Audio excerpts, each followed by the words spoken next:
Hello and welcome back. We had a very hot summer here in Houston. Average was, I think, 108 degrees, but this is our new season of the Sisterhood and Surgery show. So tonight's Monday Night Football. The Saints are playing, but also we are celebrating our new season and celebrating a birth of a new society, the International Society for Women Vascular Surgeons. My co-host Paul Mashaw, as you know, who's the vice president of this new society, and I'm very excited to welcome our three other guests who are both creative, inspirational, and motivational for this important society. Dr. Linda Harris, Dr. Kathleen Osvath, and Dr. Young Urban. Welcome. Thank you. Thank you. So I will start with the introductions. Dr. Linda Harris, so she's been on our show before, and her introduction is like a novel, because she's literally probably written novels on vascular surgery, but she's there's nothing she says no to, according to all of her med students and residents that have interviewed here. She's a professor of surgery at the Jacobs School of Medicine and Biomedical Sciences at the University of Buffalo. She's also the program director of the residency program since its inception and fellowship program at UB. She serves as a division chief for vascular surgery for over 2 decades. She is very involved in numerous professional and scientific societies, including being past president of the Association of Program Directors in Vascular Surgery, past president of the Eastern Vascular Society, and past governor for the American College of Surgeons. She also serves on the strategic board for the Society for Vascular Surgery and is a member of SCVS, the Society for University Surgeons, and the American Venous Forum. She has also organized and run an international meeting, the Women's Vascular Health Summit. She serves on the IAC and has served on the Residency Review Committee of the Accreditation Council for Graduate Medical Education. She is also a distinguished fellow for SVS and has authored and co-authored over 100 peer-reviewed publications, 20 book chapters, so I was right, including serving as editor for 2 vascular textbooks, associate editor for another, and she's given numerous national and international invited presentations on a wide array of vascular diseases. She is on the editorial board for JVS, Venous and Lymphatic, and also reviews for the European Journal of Vascular and Endovascular Surgery, as well as Annals of Vascular Surgery and multiple other journals. She is a senior examiner for the American Board of Surgery for the vascular surgical examination and has participated in the Committee on Maintenance of Certification for the Vascular Board, writing questions for the exam for several years. She is the current chair of the SVS Education Council, and her research interests focus on both clinical vascular disease as well as surgical educations and disparities in care. Welcome. Thank you very much for that kind introduction. And it's my pleasure to introduce Kathleen Osvath, who's a longtime friend of mine. She is a board-certified vascular surgeon and a member of the St. Peter's Vascular Associates and chief of surgery at Samaritan Hospital in Troy, New York. She earned her medical degree at the University of Texas Southwestern Medical Center in Dallas, completed a surgical residency, a surgical research fellowship, a chief residency at St. Luke's Roosevelt Hospital Center, now known as Mount Sinai St. Luke's and Mount Sinai West, also affiliated with Columbia University College of Physicians and Surgeons in New York. She completed a vascular surgery fellowship at Albany Medical Center in New York, and her practice provides comprehensive vascular services with the diagnosis and treatment of peripheral arterial disease, stroke, aneurysms, and venous disease. The venous treatments that she provides include sclerotherapy, phlebectomy, and endovenous therapy, and deep venous pathology diagnosis and treatment. She also has extensive experience in wound care. She has specific interest in women's vascular disease, pelvic venous pathology, and healthcare advocacy.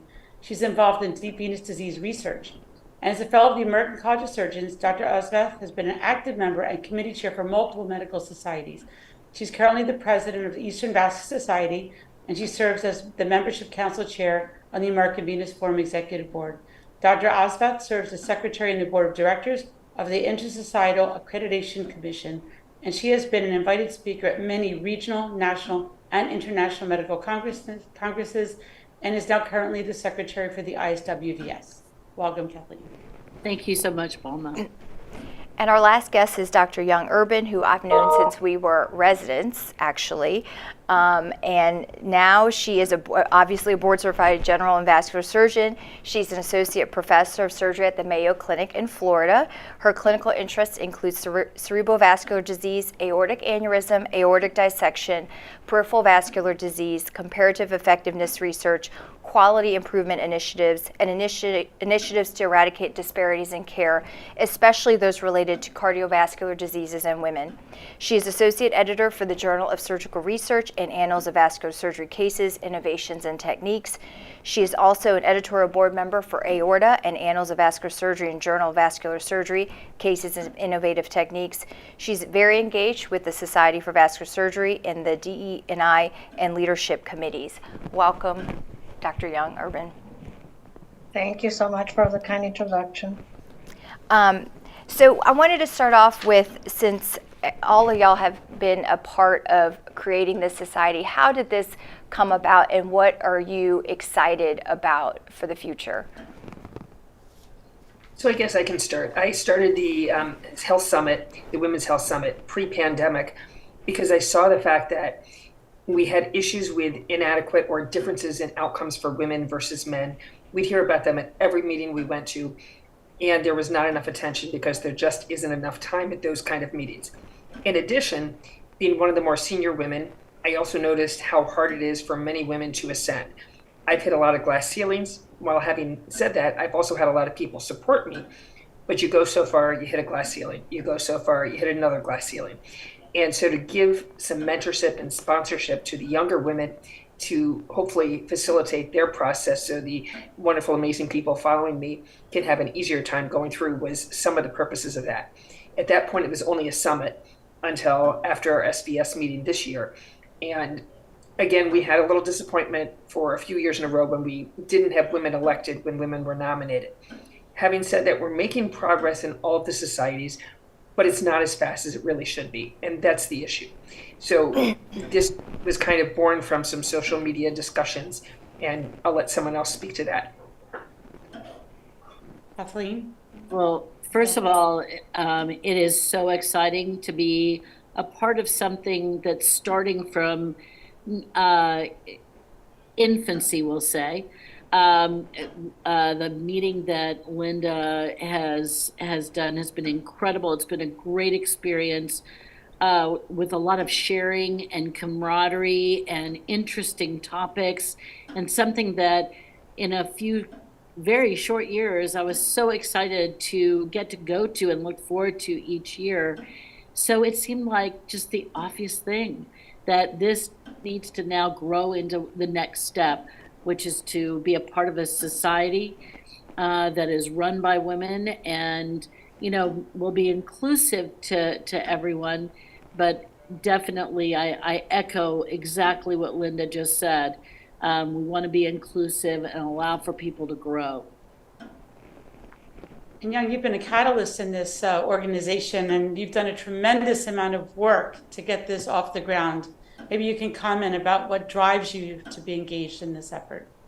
So I have been fortunate enough to see you ladies as role models and see all the work that you have done to pave the way for us, because I don't think that anything that we achieve has been given for granted. If the work had not been done ahead of time, it would be extremely difficult for us to achieve even the things that we have today. And like Dr. Harris mentioned earlier, our current society has been moving towards more inclusivity, and there were some disappointing moments, and that provided, so to speak, the impetus to make the annual meeting into a more organized society. And from that, we basically came back and got together and learn the lessons and how to put ourselves out there and improve our ability to learn the skills that we need to have in order to progress in a society. Because again, this kind of service that we provide to the societies and local societies are skills that we don't learn during training. These are skills that we learn in practice. And these are the skills that we don't get to learn if we are not given the opportunity to basically network with other women and with other leaders in the field. And I think this was long overdue. And we are very excited that there is a significant amount of support from all of the women around the globe. And we have a very interesting and supportive roster to get this going. So why is it important? Sorry. So why is it important to even be part of a I'm society? really privileged to be here. So why is it important to even be engaged in any society? I mean, we're busy. Most of us are moms. You know, we're taking care of the house and other things, doing double duty. Why is it important for us to be engaged in regional, national, and international societies? Linda, what do you think about that? So I think it's important to be involved because it allows you to work together instead of having to recreate the wheel for everything you do.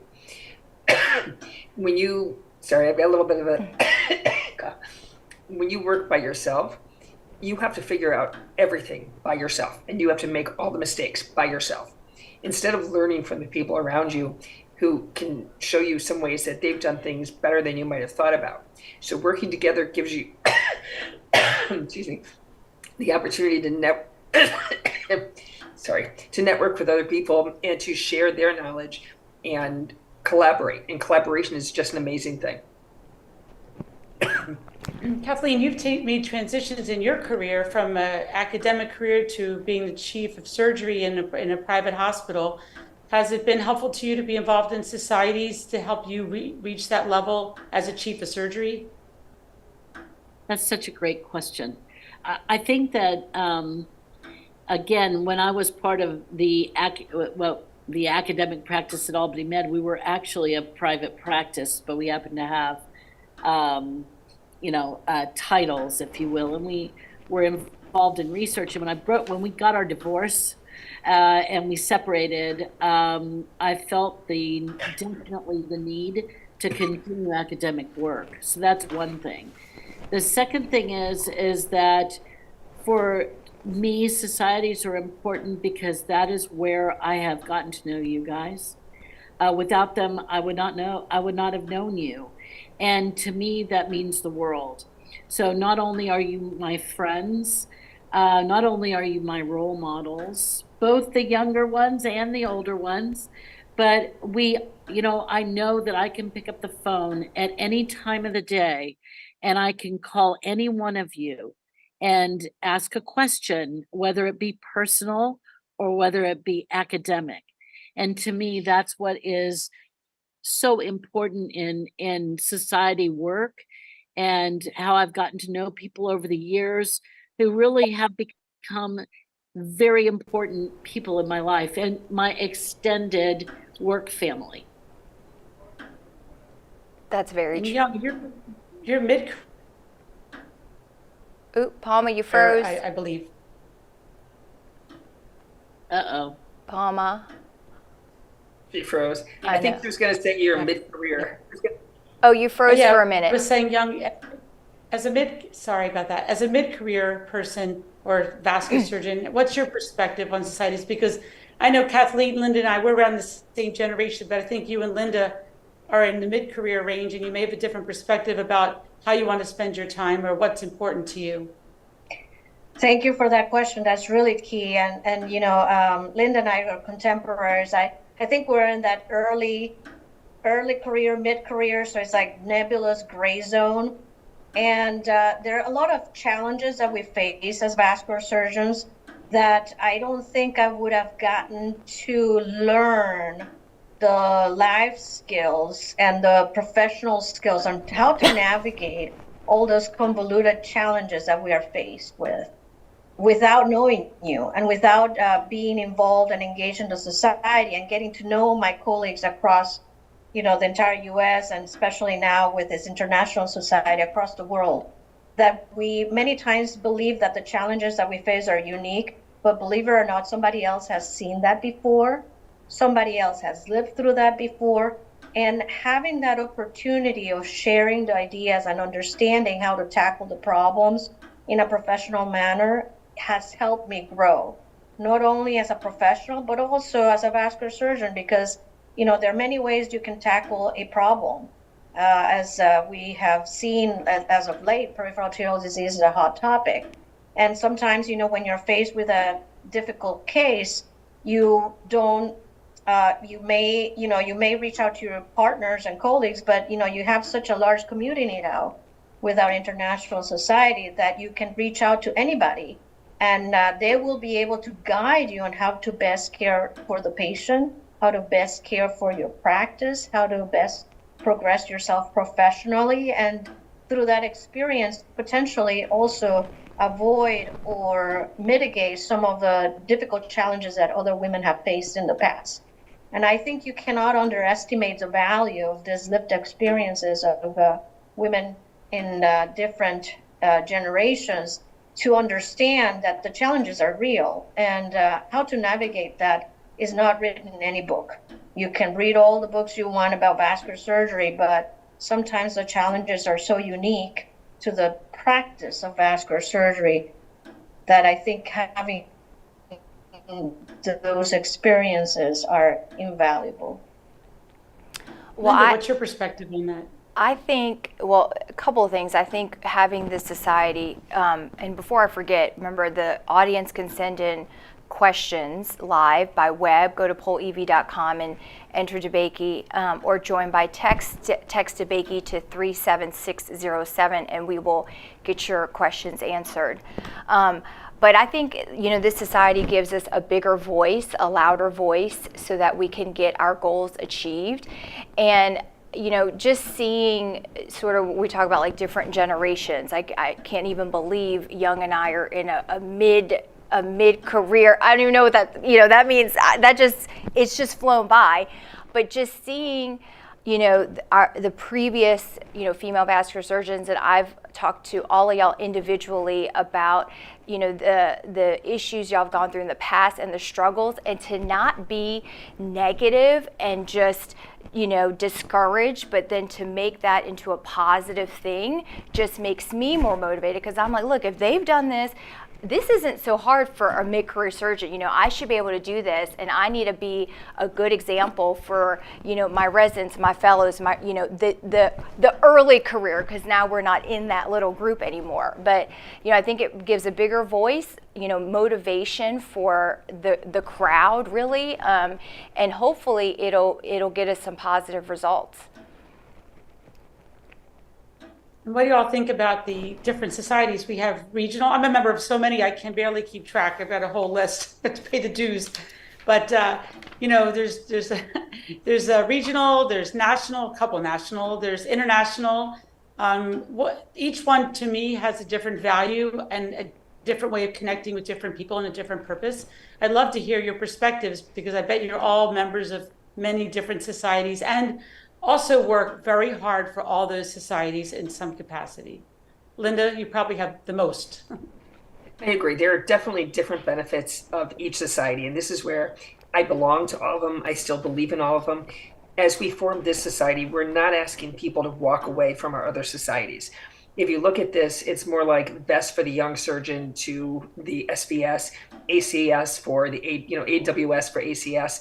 There, SUS for AA or AAS for SUS. There are a lot of different things where people start early and they need the opportunities. So this is what we're hoping for this. Our regional societies are people in similar environments to what we have. It's a smaller, very friendly environment. You definitely have excellent science. There's a lot of great work that we do. I know more about the Eastern because that's my region, but I hear from all of them. They all do amazing work. And it's also an opportunity for leadership, but for sharing and for working in your own environment, because what we have in the East is different than what they have in the West. Now, when you look at the national societies, those are amazingly important too, whether you talk about the American Venous Forum, which is focused on venous disease. SBS and SCVS are great, but they're not focused on venous.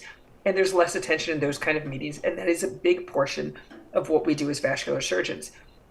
SCVS deals more with the clinical, so there's less academic there, but it's an amazing meeting with excellent science there as well, looking at large volume clinical case series often. and outcomes. And the SBS obviously, is our flagship in this country, and the issues like advocacy that we absolutely cannot handle, and the other smaller societies are critically important to all of us. And some of the quality information where we're trying to find out what's the way to do things. And internationally, as people have mentioned, we have more alike with people in other countries than we have different. And again, sharing and learning from others, there are times where they're ahead of us, there are times we're ahead of them. And learning and working together collegially, we grow so much faster. Kathleen, what's your perspective? I know you're very into the American Venous Forum and the Eastern Vascular Society, now the president of the Eastern. Congratulations. Thank you. So I have to say, from personal experience, I'm the kind of person where I like to focus on, a couple of societies. So I'm, as you point out, Eastern, AVF, and now this one. And that's what I will focus on. One of the things I learned from AVF especially is the importance of the international outreach.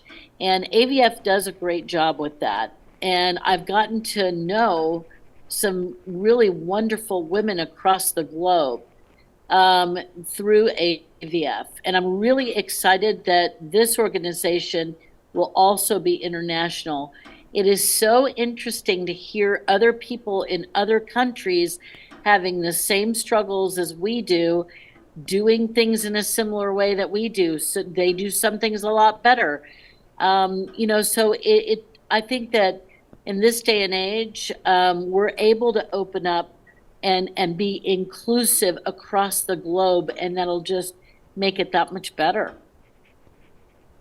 So and you've done a lot of international talks. I've been on panels with you before. How did you even do that? Because I remember when I was, before the COVID pandemic, we had to go to these places and travel. And when I would go to these meetings, we go to China, we went to Egypt, we go to England, there'd be so few women, and it's just all men.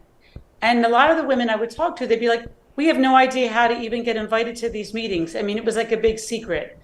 And I think, my goal as I'm president-elect for the International Society for Endovascular Specialists and the Secretary General for the World Federation of Vascular Societies, and previously with the International Relations Committee, my goal has been to bring more women and give them visibility internationally. Can you comment on how you manage that? So I think that has been, the pandemic has been a blessing in disguise, in that sense that it has introduced us to so many ways to get in touch with people across the entire planet, including our current media through Zoom. And a little bit is learning from other people's mistakes and learning from my own mistakes. I think one of the things that we are socialized to believe is to be gentle, not to be so aggressive, to be kind, and to smile, and to wait for the opportunities to come and knock on our door. But one of the things that I've learned through actually seeing you guys is that sometimes you have to put yourself out there. And women such as yourself in the position that you're in also have reached out to us to be able to give us the opportunity to present. So I know that I've gotten invitations from you, Palma, from Dr. Harris, and also from Dr. Osvat through the AVF to present and to put ourselves, if somebody brings up a topic or say, oh, we need a newsletter for XYZ, and one of you ladies would say, well, I think I have the perfect person that would be able to present for that, and then put our names out there so that we get the opportunity. And of course, when we get the opportunity, our responsibility is to be able to deliver a good presentation and do a good job. But at the same time, that fosters the next presentation, the next opportunity.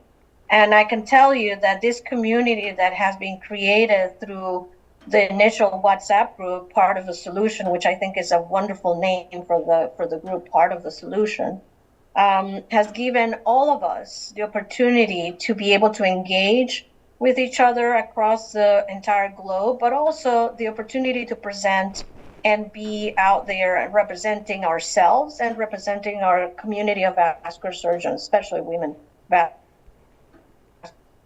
surgeons. So it has been a tremendous opportunity. Yes, If I please can go just ahead, add Dr. what Harris. you just said, that was a great comment. And I think one of the things that you said is something that we also focus on. We focused on the summit, and we will with the society as well, is we're not sitting here saying it's all the men's fault and they just didn't promote us. Some of it is because people didn't give us opportunities, and some of it is because we didn't take or put ourselves out there for opportunities. So we're learning different things that we aren't doing. And there's a lot of data out there in the business world that if you have a man and a woman who are equally qualified, the man is markedly more likely to say, I'm ready for the job. And the woman's not, it is more likely to say, I don't think I'm qualified enough. Even if she's more qualified than the man, the woman's likely to say, I don't think I'm ready. And the guy's ready to say, I am. So part of it is changing ourselves. Part of it is making sure that the men and women around us who are supportive of us think of us and say, hey, do you want this opportunity? So it's both ends of it, not just one way. And I what do are want to say that the International Society for Endovascular Specialists will be collaborating with this new society, and we will hopefully do great things together. So I just want you to know that as the incoming president for the ISCVS, we will work collaboratively together to do this. I was wondering if we could comment or focus a little bit on the glass ceiling. It seems kind of, it keeps coming up, and I'm just wondering how we're ever really going to overcome this, because it's there academically, it's there with respect to clinical trials, and it's there with respect to research, and then it's there with respect to societal roles. So it's across the board.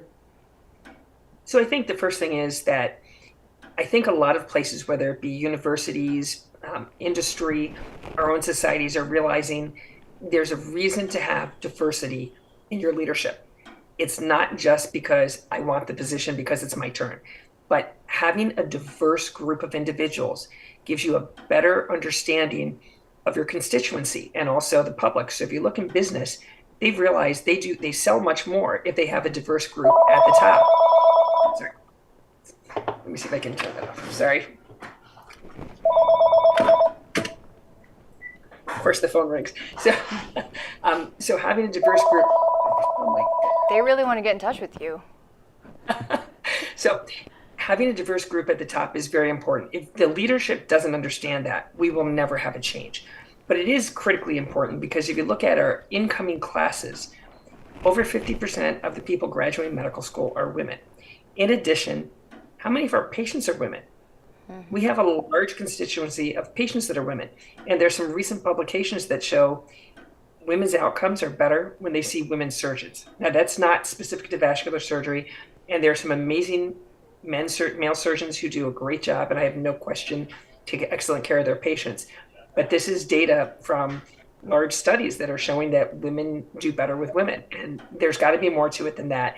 We need to understand that because the guys should learn from that too, so they can take good care of female patients. And that's part of what we're talking about in our meeting is women present differently, they behave differently, they don't always have the same results. So understanding all those things are important, not just for women, but for men as well. Hope that answered your question. Great. Kathleen, Kathleen, what are your thoughts about the glass ceiling, at least from your Albany perspective? Oh, yeah. Well, that glass ceiling at times felt like a cement ceiling.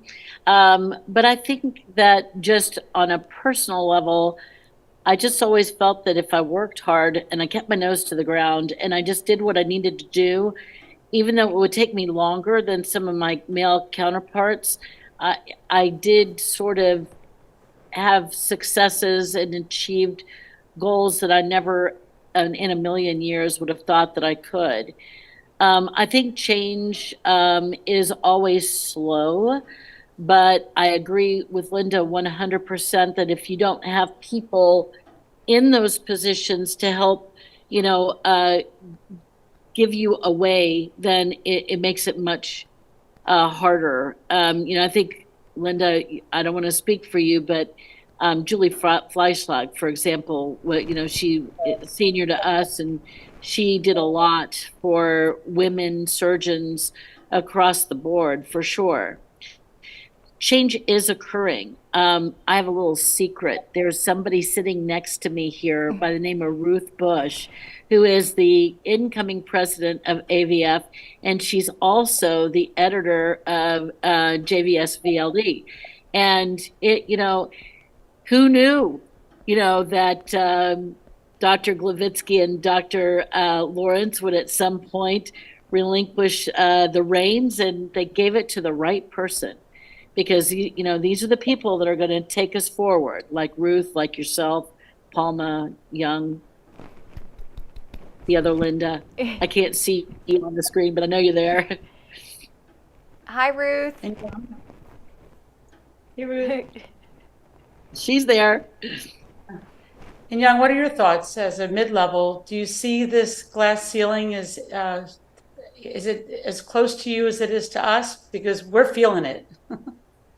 So I really gotta say that during training, I gotta be honest, during training, I didn't see as much of the challenges that you guys see, because somehow as trainees, we're very protected. We are just taught to learn the trade of vascular surgery. And once I was done with that and came into practice is when I realized that there were significant challenges that I could not put a name to it. Now, and I agree with Dr. Osrath when she says that, if I believed in my mind that if you, put your head down and do the work, the opportunities will come. And, but then when you look around left and right, once you're in practice, that those, the real challenges, that glass ceiling, what we call glass ceiling, those challenges are real. And you see left and right that some women, and many women, are doing the hard work, but still the opportunities for them do not come.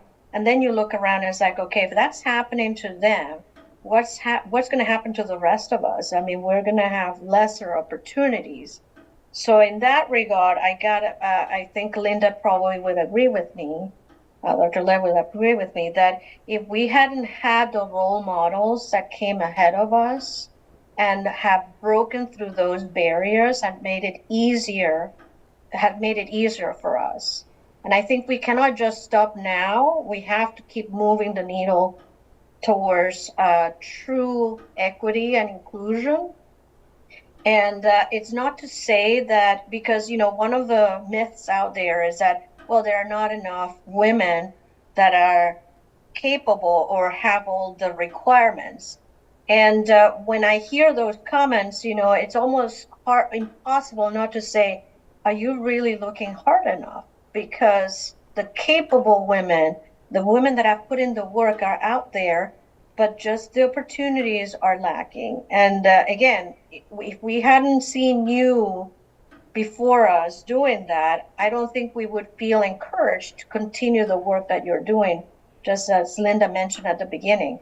If it provides the encouragement that, we cannot just stop here, we got to keep on advancing the agenda towards, 50 patient population, 50 patient medical school class. We have to achieve that equity point. And I think, currently at our society, we have reached that threshold of 30-some% membership where the change, cannot be stopped. And we shouldn't just stop now, but continue the work that you guys started. I agree with Young. Yeah, I agree with Young. I think I think it was much harder for you guys than it is. I mean, not to say I haven't had, again, like some challenges as faculty and everything, but I think it's less. And so, that means that there's improvement, there's change, and hopefully it'll get a little bit faster, but definitely if people are aware, before, I think nobody even knew these terms like microaggressions, nobody talked about that, how many years ago? I mean, kind of recently, right? Did we really start, putting so much importance on this topic? So I think that there is, going to be more change, and the younger female vascular surgeons may see quicker change, hopefully, and especially if we're starting these societies for us and to improve that. I had a question about, so in creating this, what are the specific goals of the society that you hope to achieve, and what kind of puts you apart from the other societies? So again, I think it goes back to the similar goals that I had for the summit in the first place.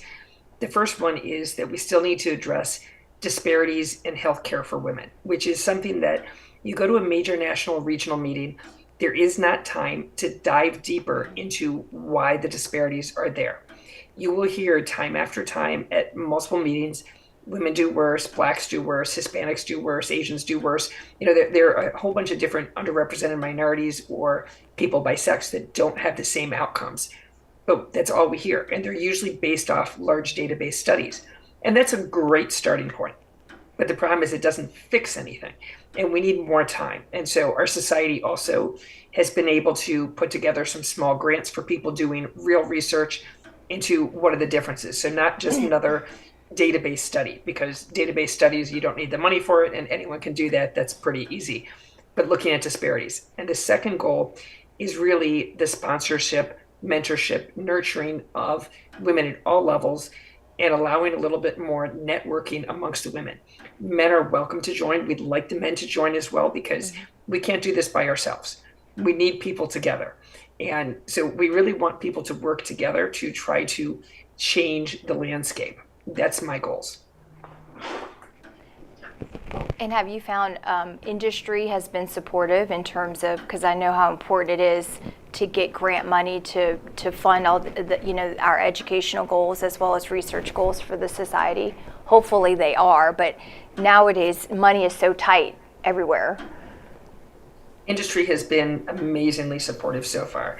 They actually come to us at times and want to know how they can do things to help us even more, because they're trying to make the change at the same time we are. So again, they're a business, and the business world has seen the light. They understand they need to have diversity.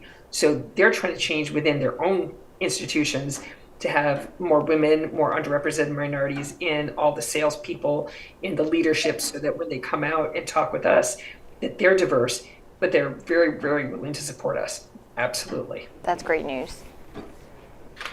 Linda, maybe you can comment on where we stand with respect to the executive council, the committee's assignments, and how that actually was done. Like, what went into that? How were people selected?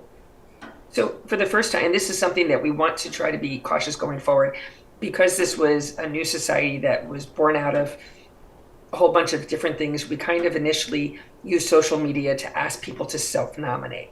So we didn't just, it wasn't me just saying, okay, I picked these 5 or 10 people. We asked people to self-nominate what they were interested in doing. And from that list, then we picked people to chair committees. We intentionally had an international co-chair for every committee. So every committee has a US and an international co-chair. The officers currently are US, because to start the society, we needed to have people that I knew would put the work in and would get it off the ground. So we did look at people that I knew were hardworking and amazing women. But going forward, that's one of the charges for the nominations and appointments committee, is I don't want to have the same mistake that some of our other societies have had, not intentionally, but they've had them, which is nepotism. And I don't want it to be just people that I know get appointed to committees. That's not fair. It has to be a process where, we also have a DEI committee looking at, we want to make sure that we're fair. There are people in community practice, there are people who are DOs, there are people in different parts of the country, different countries, and we want to make it as fair a process as we can. So initially it was self-nomination, and it was by social media because we didn't know how else to start. So that is how we started. And I want to thank Young for getting the word out, because she's been amazing with that. We have a question from the audience. If you were giving advice to someone considering a career in vascular surgery, how could being in a society support them in their journey? Kathleen? Sure.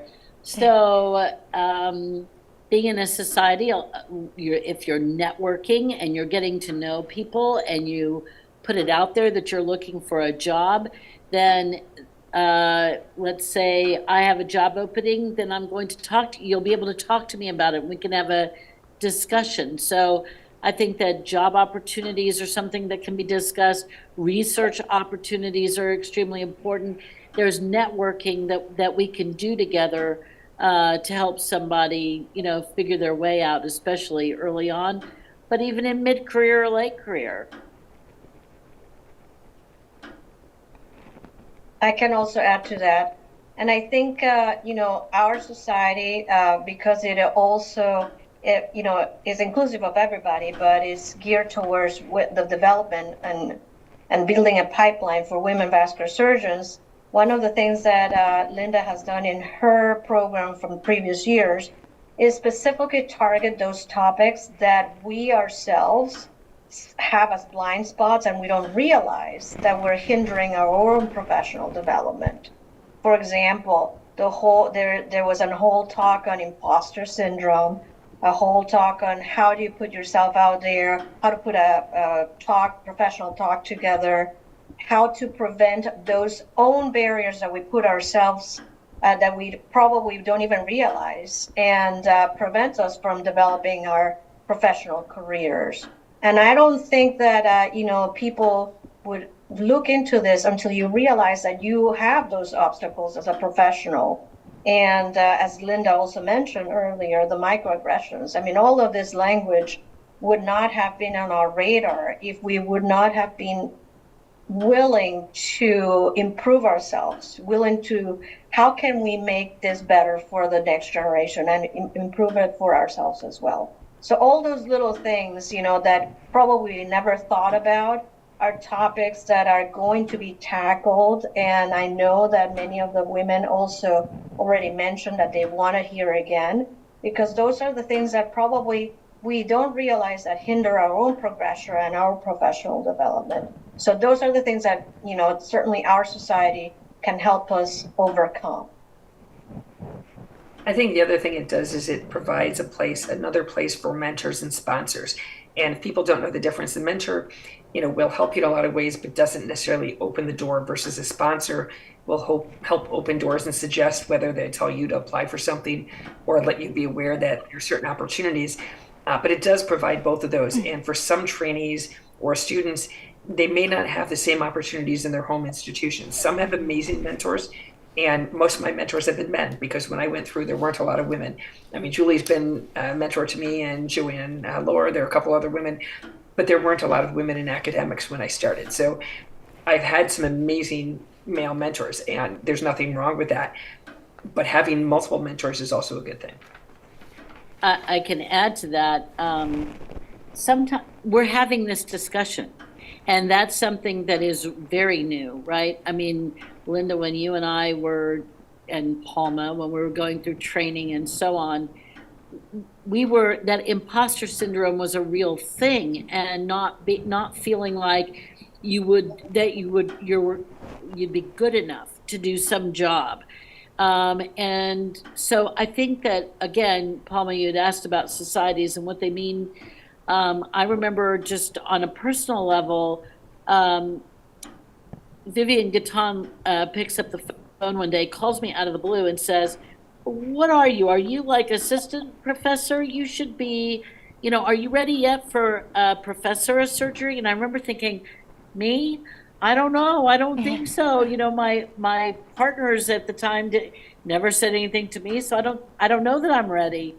And I sent her my CV. She looked at it. She gave me projects to do. And then, a year or so later, she's like, "Okay, you're ready."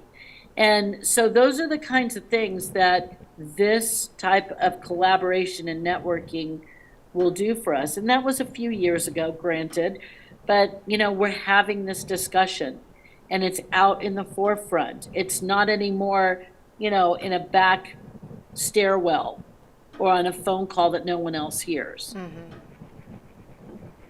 Well, Linda and I've had on this show many topics and many discussions that nobody would ever have talked about. Infertility, divorce, complications of pregnancy. I mean, the stories that we've heard. We had Julie Freisteig on the show, and we talked about her journey, and she's just incredible. And Ruth has been on the show, Ruth Bush, and Linda's been on previously. And we've tried very hard to have different people every time and try to showcase and let women be seen. And we want to use this platform, thanks to Alan Lumsden, who created this for us from the ISCVS and from the Methodist studio, so that we could help women reach it, have greater visibility. And I think it's helped. It definitely has. And I think it also personalizes many vascular surgeons. You know, there are trainees out there that look at, I'm hoping us, Young and I, but definitely y'all, it's like, oh wow, they're just, you know, like who, you know, they're like vascular royalty. Like I can't talk to them, you know, and you know, when Julie talks about like her first date with her husband, I mean, it just, you know, it's like, oh wow, like she goes through the same things that I go through, you know, like everyone is a human, and everyone, you know, like on the show has the same sort of like, you know, whatever it is, career issues, female issues, I mean, concerns. And it's, so I think for me, that's the exciting part of talking to everyone and just seeing them as, you know, who they are, like outside of just vascular surgery. But, you know, like Palma, like I know she loves her protein, you know, working out. And I mean, I would have never known that had we not had this show. And like, just, it's, so now, it's very. Everyone knows it. The what? Now everybody knows it. It's The all about us is on YouTube. Right, I know the word. Yeah, the arms. Your. So, and then we have one last question, which we sort of answered already, but and the answer is yes. Does being a part of the society benefit women, whether you're seasoned or just starting out? So I guess we answered the starting out, but whether if you're seasoned, how would the society benefit you? So again, like we talked about a little bit in the beginning, we still have some glass ceilings that we're trying to break through, even for the seasoned women. So there are a few women. Julie Freischlag has already been president of the SVS. She's already been chair of surgery and dean and way up there and gone above, you know, far above. Joanne Lohr has been president of AVF and SCVS. Those are the only two women who've been presidents of our national organizations, I believe, to date. We've got more coming up. Ruth Bush will be AVF, which is awesome. But we need to get more women to the top. So to have diversity, we need more on the executive boards on a regular basis. Oh, I forgot one. We also had Karen Rockman. Yeah, Karen Rockman was SCVS as well. I was just about to say that. So we're making progress and we're going in the right direction, but it shouldn't take as long. When Julie got to the place she was at, it was probably 10 years after she should have been there. And why? Because people just didn't think of nominating her. And this is one of the things we want to change. She didn't necessarily think to self-nominate. We actually did push that. That was a little bit of an issue where we kind of did bring up her name and a few other women. But, you know, part of it is we need to self-nominate. We need to get our names there. And we need to support each other, but we need to make some more changes. So even for the seasoned women, I think there's a benefit. And it's definitely, I'll tell you, it's given me more connections nationally and internationally than I've had before. And I love talking with the people from all over and understanding what people are going through, because we share both the sorrows and the successes and how to deal with some of these issues. I can comment. I actually really enjoy being part of the societies because I feel a lot of joy helping other women. I say we pull them up, right? We want to help them, you know. And the other interesting thing is that everybody moves forward at different times of their life. So I have two children. Kathleen is one. Linda, you have several children. Some of the people may be having children soon. But, you know, these are times in our lives where sometimes you can only juggle so many things at once. And then and the one thing that I've become very good at is multitasking, right? So my kids are teenagers, so I'm very good at multitasking, and that makes me very good at society work. So I'm using my mother's skills to do well in societies. I think that brings up an extremely important point. Again, I think that back when I was training, if you wanted to do vascular surgery, I was told at UT Southwestern, where I went to medical school, that I couldn't be a surgeon because I'm a woman. And, you know, then I fast forward, I go through my training, and I really thought in my mind that I can't be a good surgeon if I have a family. And I think that that is just such the wrong, that's so wrong on so many levels. And the fact that we're able to have discussions, and not only that, but we want women to feel empowered to have their families and to have their personal lives. They can still be great surgeons and great academicians and multitask and be, a part of many societies. That's not mutually exclusive, if you know what I mean. Mm-hmm. Actually, I think you brought up a great point, and I think the women starting to deal with that issue has helped the men immensely, because Yes. in prior generations, I knew some men who said, they'd hear kids going to funerals of friends saying, "Oh, that's what my dad was like." They had no clue who their father was because they never got to see him. And so men nowadays are also saying, "You know what? I want to go to the soccer game. I want to go to the recital because my kids and my family are important too." And for all of us are replaceable at work. We're replaceable in organizations. The one place you're not replaceable is with your family. And so while this is all amazingly important, we have to take care of our families first. I agree. That's absolutely, you're absolutely right on that. Palma, any last minute comments? No, I just want to say that I'm 150% behind this effort, and it's going to be a beautiful thing and a fun ride. And I'm so happy to work with all of you to bring this forward. So thank you, Linda, Kathleen, and Young, for coming on the show, and Linda for having us have this on the show today. So. And for in the audience, how would you join? Like, is there information, like a website, or how would one, if you didn't know about it, find out more information? So the website is going up. It's right now, if they look at Women's Vascular Health Summit, but it will be International Women's Vascular Society will be up very shortly. If they want to send me an email, send any of us an email, that works as well. And I'll forward the names to our administrative organization. And once we have the signups up and ready, which should be within the next week or two, they can join. And again, we want all the women, but we also want the men to join, because preaching to the choir only works so well. And we need the support. And there are many men, as we've said, who've been amazingly supportive for all of us. We're not trying to exclude them. We want them to be involved, because they'll learn from us, we'll learn from them, and we work together. I want to add to that. I mentioned this to my three partners who are like family to me, and all three of them want to sign up, and all three of them are men. So they can't wait to join, and they want to be supportive, and they've been incredibly supportive to me. So I think they'd be great additions to this new society. Well, thank you so much for the information today, and we appreciate all the time you spent. I know everybody's busy or at meetings or trying to find a room, so we appreciate it, and looking forward to being a member of the society. Palma? No, just to thank everybody. I think I remember, just to add to that one last thing that Kathleen just said, I remember for the SCVS, we had this women's reception. And then when I started that, I said, no, I want the men to come too. So I made all the men on the executive council, they all had to come. And that was like the best reception we had the whole meeting.